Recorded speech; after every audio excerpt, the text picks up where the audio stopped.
جی السلام علیکم ناظرین، میں بابر علی۔ آپ مجھے دیکھ رہے ہیں میرے اپنے YouTube channel Babar daily news پر۔ ناظرین، پہلے تو باتیں کر لیتے ہیں، اس کے بارے میں بہت ساری خبریں ہیں، ہم ایک ایک کر کے ڈسکس کرتے ہیں۔ تو پہلے بات کر لیتے ہیں قاضی صاحب کے معاملے پر۔ حکومت نے قانونی کارروائی شروع کر دی ہے۔ حکومت کا کہنا ہے کہ یہ جو احتجاج ہوا ہے یہ کیوں ہوا ہے قاضی صاحب کے خلاف، اس طرح نہیں ہونا چاہیے تھا۔ ٹھیک ہے، مان لیتے ہیں بہت سارے لوگوں کے ضمیر جاگے ہیں اور بہت سارے لوگوں کی اخلاقیات اور مردہ ضمیر بھی اندر سے جاگ گئے ہیں، جو بول رہے ہیں، جو لوگ بول رہے ہیں کہ ایسا نہیں ہونا چاہیے تھا، ایسا نہیں ہونا چاہیے تھا۔ لیکن کچھ حقائق میں جو آپ کے سامنے رکھنا چاہتا ہوں ان میں سے چند یہ ہیں، کچھ میں نے اپنے پوائنٹس لکھے ہوئے ہیں شارٹس لفظوں میں شاید ایسے دیکھ کے نہ پڑھوں تو کچھ بھول بھی سکتا ہوں، کچھ غلط بھی پڑھ سکتا ہوں، لیکن اور کچھ حقائق ہیں میں آپ کے سامنے رکھنا چاہتا ہوں کہ یہ لوگ کون ہیں اور جن کے ضمیر جاگے ہیں یا غیرت یا کچھ اور بھی جاگی ہے۔ چلیں جی دیکھتے ہیں۔ نمبر 1، یہ پہلے تو یہ بات ہے کہ احتجاج کرنا ہر کسی کا، انسان کا حق ہے، اپنے حقوق کے لیے احتجاج کر سکتے ہیں۔ یہ ریاستی طور پہ نہیں ہوتا ہے، یہ گھروں میں بھی ہوتا ہے، ٹھیک ہے، ایسی کوئی بات نہیں ہے، آپ جو بھی سمجھیں اسے۔ چلے میں آپ کو باری باری ایک ایک پڑھ کے سناتا ہوں اور کچھ باتیں آپ سے ڈسکس کرتے ہیں جو اہم ہیں۔ کچھ لوگ جمائمہ خان کے گھر کے باہر گندے اشاروں پر خاموش تھے۔ یہ اس وقت نہیں بولے تھے جب جمائمہ خان کے گھر کے باہر لندن میں، برطانیہ میں احتجاج کیا تھا کچھ لوگوں نے، وہ بھی پاکستانی تھے۔ یہ اس وقت نہیں بولے، ان کی زبان اس وقت نہیں کھلی تھی جو آج بولنا سیکھ گئے ہیں۔ اچھا، ججوں کے الٹے الٹے نام لیے گئے، ججوں کو برے برے القابات سے نوازا گیا، تب یہ لوگ چپ تھے۔ آج ایک سابقہ چیف جسٹس جس کا پاکستانی گورنمنٹ، پاکستانی قوم یا پاکستانی سسٹم سے کوئی تعلق ہی نہیں ہے، وہ اپنا وہ اپنا سروس پوری کر کے ریٹائر ہو چکا ہے، اس ملک کو الوداع کہہ گیا ہے، وہ 3 گھنٹے بھی اس ملک میں ایکسٹرا نہیں رہا۔ وہ سفارت خانے کی گاڑی استعمال کر رہا تھا، اس پہ لوگوں نے کوئی ہاتھ وغیرہ بھی مارے ہیں، کچھ برے برے الفاظ بھی بولے ہیں، مان لیتے ہیں، وہ خاموش رہے۔ ججوں کے بارے میں برے برے الفاظ بولے گئے تھے، تب یہ لوگ خاموش تھے۔ عورتوں کے ساتھ سب سے زیادہ ظلم و ستم قاضی صاحب کے سروس کے دوران ہوا، سروس کے وقت ہوا، قاضی صاحب کے دور میں ہوا، تب یہ لوگ خاموش تھے جو آج بولنا سیکھ گئے ہیں۔ سابق وزیر اعظم عمران خان اور خاتون اول کے اوپر عدت جیسا گھٹیا مقدمہ بنایا گیا اور کیس بنایا گیا، تب یہ لوگ خاموش تھے۔ یہ آج بولنا سیکھ گئے ہیں، جن کو آج زبان مل گئی ہے، پتہ نہیں کہاں سے ملی ہے، پلاسٹک یا پتہ نہیں کوئی کرائے پہ لائے ہیں یہ زبان۔ انسانوں کا جبری طور پر لاپتہ ہونے کا سلسلہ جاری رہا، جو آج بھی جاری ہے۔ اگر کوئی 2 لفظ میرے جیسا بندہ اگر بول بھی دے تو اسے فوراً اٹھا لیا جاتا ہے، غائب کر دیا جاتا ہے، یا کوئی ڈونرس والا اگر مذاق یا ہنسی میں کچھ بول دے تو اسے اور اس کی پوری فیملی کو غائب کر دیا جاتا ہے۔ سلسلہ شروع ہوا تھا، پھر اس پر یہ بھی خاموش رہے۔ اچھا، جیتے جاگتے انسانوں کو زندہ لاشیں بنایا گیا، تب بھی یہ لوگ خاموش رہے جو آج بول رہے ہیں محسن نقوی کی شکل میں۔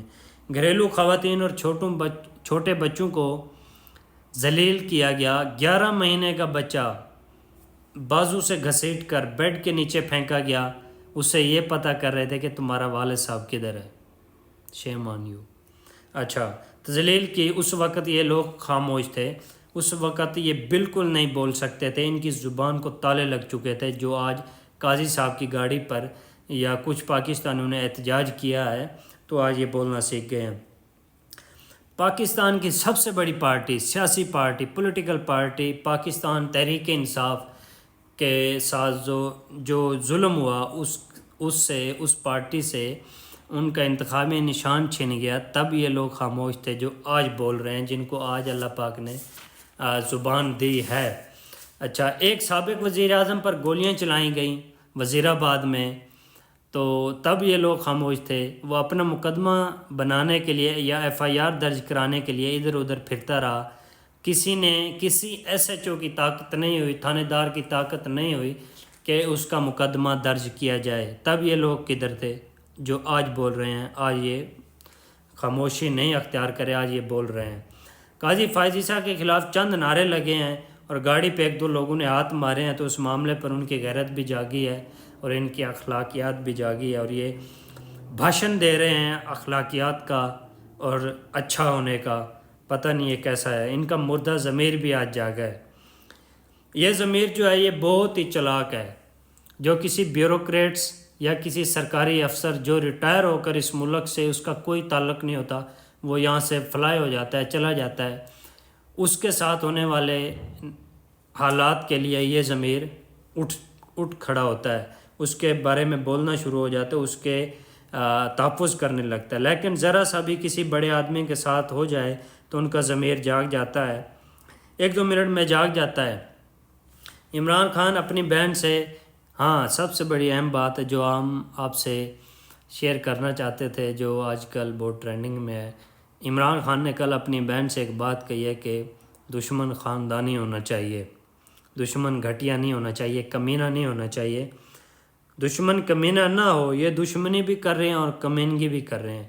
انہوں نے آفر دیا ہے کہ دشمنی کرو، کمینگی نہیں کرو، دشمنی کرو تو اعلیٰ درجے کی کرو، ورنہ یہ کمینگی وغیرہ نہ کرو، کیونکہ انہیں پسند ہی نہیں ہے اس طرح کی سازشیں اور چالیں جو یہ کر رہے ہیں۔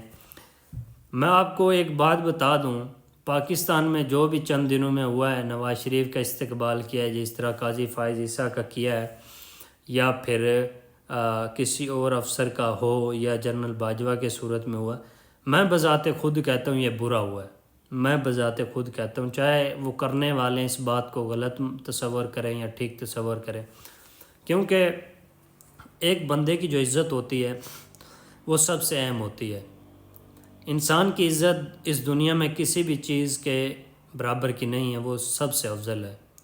وہ کہتے ہیں نا کہ اللہ پاک صحت اور تندرستی دے، عزت کما لیں گے، عزت کمائی جا سکتی ہے، بٹ جو ہوا ہے قاضی صاحب کے ساتھ، میں بذات خود اس کو تسلیم نہیں کرتا، میں برا تسلیم کروں گا، لیکن آپ یہ دیکھیں یہ کیوں ہوا ہے۔ آپ ایک طرف نہ جائیں، آپ دونوں سائڈوں کو برابر لے کر چلیں، یہ کیوں ہوا ہے، ان کی وجہ کیا تھی، کس میں اتنی جرت تھی، یہ کرتے کیوں کرتے ہیں یہ لوگ۔ پہلے آپ اپنے 3 سالہ ریکارڈ پر نظریں دہرائیں کہ آپ نے اس قوم اور اس ملک کے ساتھ کیا کیا فیصلے اور کیا کیا بیج بوئے ہیں، کیا کیا گل کھلائے ہیں، تب جا کے یہ ایسا ہوتا ہے۔ میں یہاں پہ بیٹھا ہوں تو میں یہاں برا کروں گا، کہیں بھی جاؤں گا مجھے لوگوں سے واسطہ تو پڑے گا، میں نے مارکیٹ میں بھی جانا ہے، میں نے پارکس میں بھی جانا ہے، میں نے شادیاں بھی اٹینڈ کرنی ہیں، اچھا فنکشنز بھی اٹینڈ کرنے ہیں، میں نے سب جگہ جانا ہے۔ جہاں جہاں لوگ ہوں گے جو یہ سمجھتے ہیں کہ میں غلط کر رہا ہوں، میں ٹھیک کر رہا ہوں، اگر میں نے ٹھیک کیا ہوگا تو منصور علی شاہ کی، چیف جسٹس منصور علی شاہ کی زندہ مثال آپ کے سامنے ہے۔ سعودی عرب میں ہیں، وہ لوگ ان کے ساتھ سیلفیز لے رہے ہیں، ویڈیوز بنا رہے ہیں، ہاتھ چوم رہے ہیں ان کا۔ ایک شخص لندن میں ہے، برطانیہ میں، جو یہاں سے ریٹائر ہو کر گیا ہے، اس کو لوگ گالیاں دے رہے ہیں، اس کے خلاف احتجاج کر رہے ہیں، کیوں کر رہے ہیں، وجہ کیا ہے اس کی؟ آپ کو سوچنا پڑے گا، وجہ آپ سوچ لیں، اپنے ذہن میں رکھیں، اپنے ضمیر کو بتائیں کہ یہ غلط ہے، یہ ٹھیک ہے، یا یہ غلط ہے، یا یہ ٹھیک ہے، ٹھیک ہے؟ اس بات کو سوچیں، ایک نہیں ہے کہ ایک بندے کے خلاف ہو جائیں آپ دوسرے کو نہ دیکھیں، ٹھیک ہے؟ اگر کوئی کر رہا ہے تو ٹھیک کر رہا ہوتا ہے، اس سے پہلے پوچھیں وہ ایسا کیوں کر رہا ہے، وجہ لیا کریں۔ اچھا، لیکن جو بات حق اور سچ کی ہے، قاضی صاحب کو برا لگنا چاہیے تھا جو اس قوم کے ساتھ کیا۔ قاضی صاحب نے بہت بڑے غلط فیصلے بھی اس قوم کے ساتھ کیے ہیں، جن کا خمیازہ وہ آج بھگت رہے ہیں۔ ان کی بیگم کی بھی ویڈیو آ رہی تھی کہ ہمیں بہت تنگ کیا جا رہا ہے۔ بیگم صاحبہ سے میں التماس کرتا ہوں کہ اب کیا پچھتائے ہوت جب چڑیا چگ گئی کھیت۔ میڈم صاحبہ، آپ تو ہماری محترم ہیں، خاتون ہیں، ہم آپ کا احترام کرتے ہیں، بٹ آپ اس وقت کہاں تھی جب یہاں پہ زمینی خدا بنا ہوا تھا آپ کا گھر والا، آپ کا شوہر، آپ کا ہسبینڈ؟ آپ کو چاہیے تو اس وقت بھی آپ میدان میں آتی، عوام کی طرف کھڑی ہو جاتی تو ہم آپ کے ساتھ ہوتے آج۔ انشاءاللہ عوام آپ کو کچھ نہیں کہے گی۔ 9 مئی کے حوالے سے عمران خان پر نیا مقدمہ بنایا جائے گا۔ GHQ کے حوالے سے خبریں آ رہی ہیں کہ 9 نومبر کو عمران خان پر فرد جرم عائد ہو سکتی ہے۔ دیکھتے ہیں اللہ خیر کرتا ہے، کیا ہوتا ہے کیا نہیں ہوتا ہے۔ اگر منصوبہ بندی کا مقصد مقدمہ دیکھیں